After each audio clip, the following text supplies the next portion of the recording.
Dois fortes candidatos ao acesso entram em campo abrindo a quinta rodada da Série B nessa quinta-feira no Jorjão. Tem Novo Horizontino e Atlético Paranaense, duas equipes que a nível de aproveitamento começam diferente o Campeonato Brasileiro. É de um lado um Novo Horizontino que tem apenas uma vitória na competição e uma vitória conquistada com muita dificuldade sobre o Volta Redonda, diante de um Atlético Paranaense que tem apenas uma derrota no Campeonato Brasileiro, que foi contra a equipe do Cuiabá na Arena Pantanal. Nos outros 3 jogos o Atlético conseguiu vencer, inclusive sobre o CRB na última rodada, jogando dentro de casa contra um CRB que naquele momento vinha com 100% de aproveitamento. Quem tende a levar melhor, trazer um pouco de uma avaliação de como as duas equipes devem ser escaladas, de como as duas equipes chegam para esse jogo, fique à vontade para trazer a sua expectativa também, para deixar o like para que o vídeo ganhe relevância e possa alcançar mais pessoas. Também para você se inscrever no canal, compartilhar o link em grupos de amigos e torcedores. Estou sempre, todo dia, tem mais de um vídeo falando sobre a Série B do Brasileiro. Inclusive, nessa quinta-feira vou falar sobre o trabalho do Barbieri, que apesar de bons resultados, recebe algumas contestações. Já é um ponto que dá para a gente abrir com uma contextualização, que é o fator de treinadores. A gente tem, de um lado, um Novo Horizontino que teve um grande trabalho do Eduardo Batista na última temporada, que teve um campeonato paulista também positivo. Acho que dentro do que era projetado, o Novo Horizontino conseguiu atingir a expectativa no campeonato estadual, só que depois de um final do campeonato paulista e de um movimento ali, de um tempo longo para o início da Série B, quase que de uma forma inexplicável ou no mínimo inesperada, tem a saída do Eduardo Batista e a chegada do Humberto Louser, que veio com o título do Campeonato Alagoano de 2025 com o CRB, mas que recebia muitas críticas em Alagoas por um CRB que não engrenava. Tem esse movimento às vésperas do início do Campeonato Brasileiro e que impacta no início da competição do Novo Horizontino. Novo Horizontino que empata antes da estreia do Humberto Louser, empata com o Avaí na ressacada, poderia até ter saído com a vitória, abre o placar, fica muito próximo de fazer um segundo gol e termina tomando o empate para o Avaí do Jair Ventura. Na segunda rodada, até puxando aqui para vocês verem um pouco da trajetória das duas equipes. Na segunda rodada é o Novo Horizontino que, com um pênalti, com muita dificuldade, contra um Volta Redonda que conseguiu ser competitivo, é um Novo Horizontino que termina vencendo por 1-0, a única vitória na competição. Na terceira rodada, contra o Coritiba no Couto Pereira, foi um Novo Horizontino que teve 2 expulsões, uma com um período maior de uma vantagem para o Coritiba no Couto, e foi o Novo Horizontino que suportou defensivamente, e na rodada passada saiu perdendo para o Criciúma e teve a expulsão do Eric Popó, de um jogador do Criciúma, e o Novo Horizontino conseguiu o empate jogando dentro de casa. É um trabalho que ainda vem ganhando forma, é um Novo Horizontino que ainda vem ganhando uma cara, em que o grupo ainda vem tentando assimilar esse novo trabalho, essa nova ideia de jogar, porque sair de um Eduardo Batista e ir para um Humberto Louser, na minha visão pessoal, é um Novo Horizontino que não tem a melhor escolha possível, mas acima de tudo é um Novo Horizontino que tem uma outra ideia de jogo. E aí a gente parte para o fator do Atlético Paranaense, do Furacão, que chega com um peso de uma responsabilidade de ter a melhor campanha e ter um desempenho lado a lado a essa melhor campanha, pelo fator de investimento, pelo fator do peso da camisa, da tradição e do período em que o Atlético passou na primeira divisão. E tem um trabalho do Barbieri que, apesar do bom aproveitamento, recebe algumas contestações. É só você ir lá em alguma rede social, em alguma página do Atlético Paranaense, você vai ver chuva de críticas sobre o trabalho do Barbieri, sobre as escolhas do Barbieri, como ele mexe mal de acordo com o torcedor do Furacão, mas a nível de aproveitamento e a nível da condução também, porque se a gente avalia até a única derrota que o Atlético teve na competição, como foi essa derrota? jogando fora de casa contra o Cuiabá e a partir de uma falha individual do Palácios. Muito provavelmente, se o Palácios não entrega a bola para o Pedrinho, o Atlético chegaria a essa rodada, provavelmente, tá? Chegaria a essa rodada sem nenhuma derrota, no mínimo ali com 10 pontos. Mas quando se olha para o desenvolver dos jogos do Atlético, realmente você entende o porquê das críticas sobre o trabalho do Barbieri. Não conseguiu desempenhar bem contra o Paysandu no Mangueirão, até conseguiu ter algum nível de evolução contra o Criciúma. Eu acredito que contra o Criciúma foi o melhor jogo do Atlético.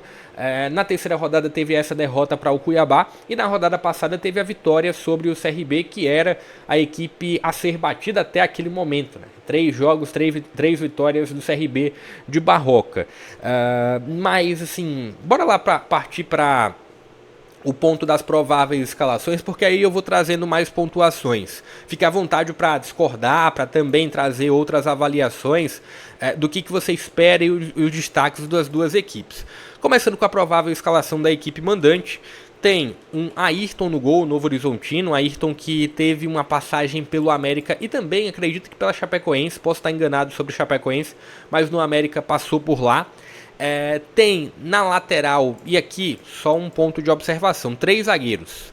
Então tem a figura do Donato, ex-Vila Nova, tem a figura também do Dantas, e é um jogo de retornos, né? Tanto o Dantas como o Patrick Bray, já colocando aqui, eles retornam depois da suspensão, da expulsão que tiveram no jogo contra o Coritiba e da suspensão cumprida na rodada contra o Criciúma. E tem aqui o Patrick. Então tá aqui 3 zagueiros. Lateral esquerda tem o Rodrigo Soares. No meio de campo, aqui a gente tem 2 nomes de algum peso, de algum currículo. O Oyama, ex-Botafogo. Tem também aqui a figura do Jean Irmer.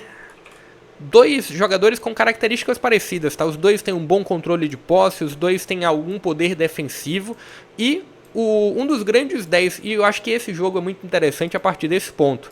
A gente está falando de um confronto que eu acredito que reúne Matheus Friso, que reúne os 2 melhores 10 da Série B. Tem outros bons nomes, sim. Josué do Coritiba, eu acho que tá nesse hall, tá nessa prateleira. O Igor Henrique não é um 10, mas vem jogando ali no meio de campo do Vila Nova um pouco mais avançado e jogando bem. No próprio Vila Nova tem outro jogador que não é um 10, mas que vem criando bastante, que é o Jean Mota. Mas olhando para camisas 10, você ainda tem no CRB um Danielzinho e um GG. Mas olhando para esse jogo aqui em específico, você está falando, e para essa rodada, você está reunindo os 2 grandes camisas 10 da Série B. Matheus Friso e o Zapelli do outro lado, mas depois eu falo. Vagninho, que gera aceleração, que gera maior poder de mobilidade a essa linha de frente do Novo Horizontino.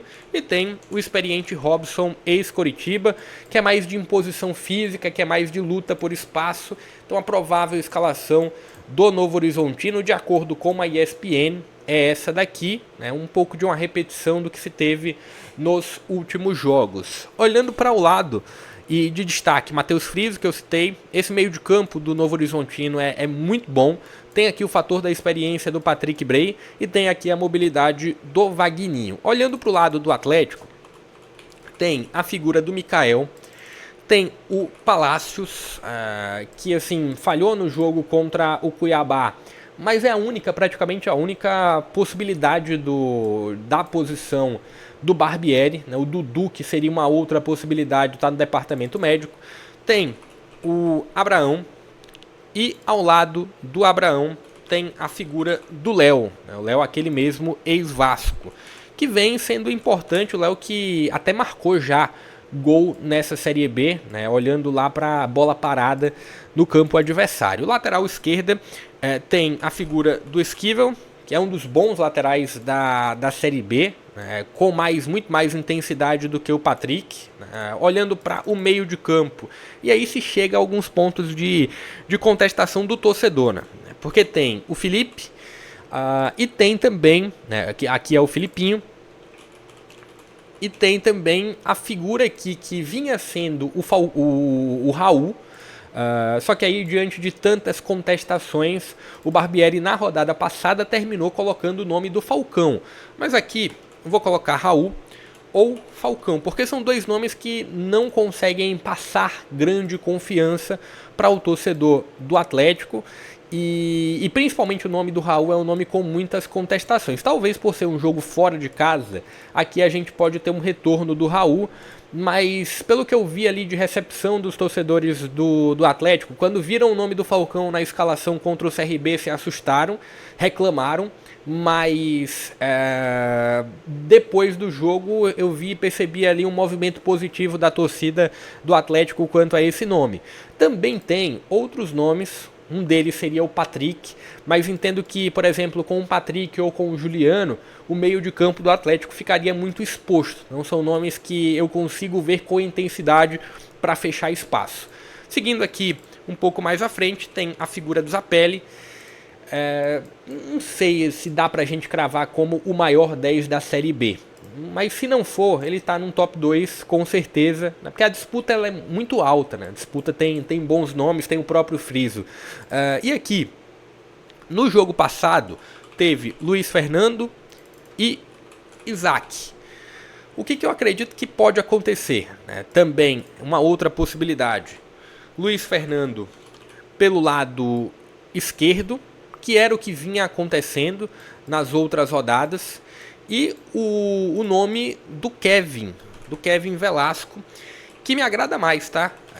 Agora, foi um fato também que o Luiz Fernando do lado direito rendeu mais. Né? Contra o CRB, o Luiz Fernando teve talvez a sua melhor atuação na competição.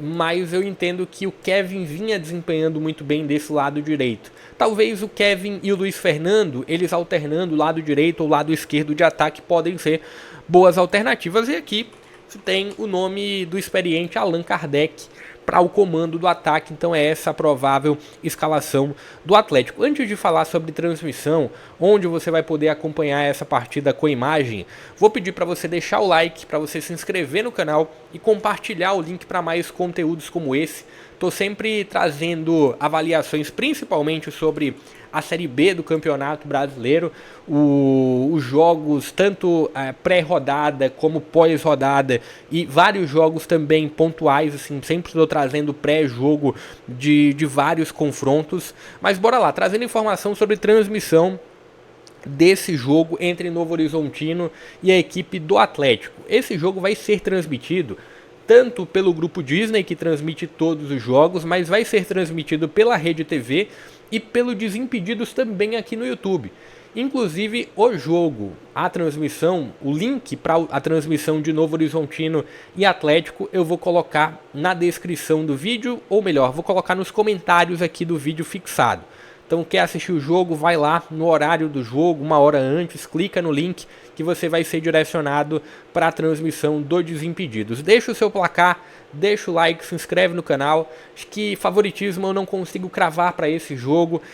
No máximo, eu entendo que a gente tem um confronto que tem ali um ponto de uma tendência talvez de um empate. São duas equipes que têm o mesmo objetivo, duas equipes que por mais que estejam nesse momento afastadas na tabela, elas têm uma projeção minimamente parecida de mesma faixa de tabela na minha avaliação. Apesar dessa dificuldade inicial do Humberto Louser, apenas 3 jogos comandando a equipe paulista, agora tem o grande adversário desse início de trajetória da equipe do Novo Horizontino com o novo treinador. Vou ficando por aqui, deixa o like, se inscreve no canal e compartilhe o link para mais conteúdos como esse. Até a próxima.